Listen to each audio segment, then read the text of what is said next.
Assalamualaikum warahmatullahi wabarakatuh. Salam bahagia, rahayu, sejahtera untuk kita semua.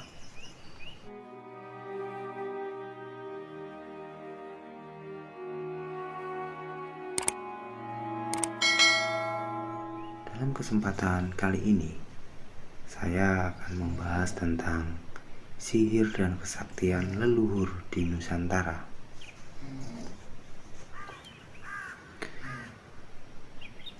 Sihir di dalam ajaran agama manapun dianggap hal terlarang.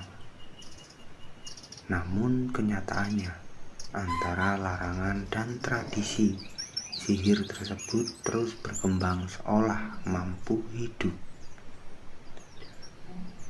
Meskipun keajaiban selalu dengan agama, tapi seperti keadaan yang kita pahami bersama dalam ilmu fisika, layaknya air dan minyak, sesuatu yang takkan pernah bersatu. Menurut Al-Sisi, kisah tentang kesaktian para leluhur tersebut banyak tertulis di kitab Sutasoma, karangan Empu Tantular, yang ditulis pada masa Hayam Wuruk, Negara Kertaagama, Lontar Calon Arang, Prasasti Wurare, Kitab Pararaton, dan masih banyak lagi. Di Nusantara, sihir memiliki sejarah yang panjang sejak zaman Austronesia. Menurut sejarawan Reflex 1943 hingga 2019, kaum Austronesia di Asia Tenggara meyakini adanya dunia magic yang berisi roh penunggu, arwah leluhur, dan roh penjaga wilayah. Recluse menurut Al-Sisi membagi dunia menjadi dua, yakni yang biasanya oleh roh para leluhur dan mengganggu yang biasanya oleh roh jahat. Sejak itulah di Nusantara mulai muncul kelas sosial baru yang bisa disebut sebagai paranormal, dukun, balian, dan sebagainya. Profesi tersebut di era itu sangatlah dihormati. Menurut epigraf George Codes 1886 hingga 1969, di Nusantara era Austronesia ada 3 syarat jika para pendatang ingin diterima masyarakat. Mereka harus terlihat kaya, menjadi tabib, atau menjadi tukang sihir. Menurutnya, orang India yang datang ke negeri inilah yang paling jago menjadi ketiganya. Mungkin inilah awal akulturasi antar perdukunan Nusantara dengan pengaruh India di Nusantara. Di Sriwijaya pada abad 7 Masehi ditemukan keterangan praktek perdukunan menggunakan sihir di Prasasti Telaga Batu, Prasasti Palas Pasemah, dan Prasasti Kota Kapur.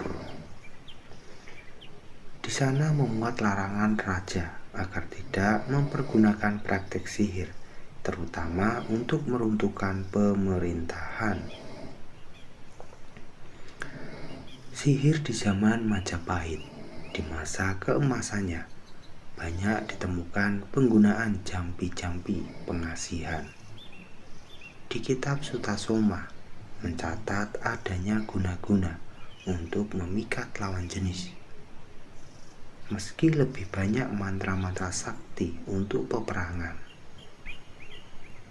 Di masa akhir periode klasik, seiring menguatnya pengaruh tantra dan bangkitnya kembali budaya Austronesia, ilmu sihir semakin ajaib. lontar calon arang mencatat, sihir telah menjadi senjata pembunuh massa dengan menyebarkan wabah penyakit.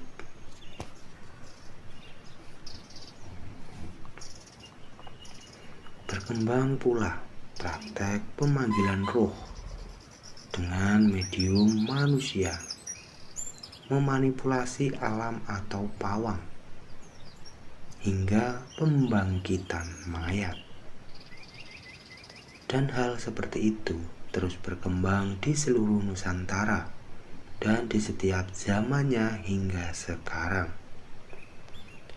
Hal magic seperti ini aneh, unik tapi nyata, dan hidup terus bersama kita hingga masa kini. Tinggal bagaimana kita menyikapinya. Apakah akan memerangi sihir atau menganggap itu sebagai warisan leluhur yang harus dilestarikan?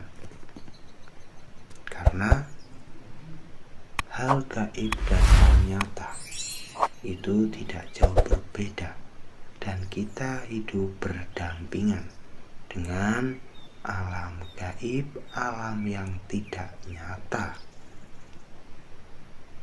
Nah, itulah sedikit pembahasan tentang sihir dan kesaktian leluhur di Nusantara pada zamannya dahulu.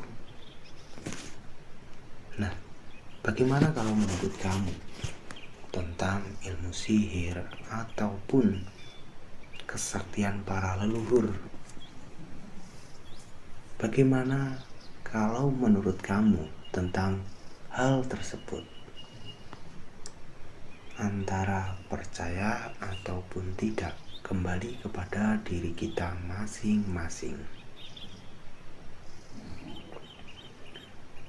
Salam budaya, salam bahagia, rahayu, sejahtera untuk kita semua. Assalamualaikum warahmatullahi wabarakatuh.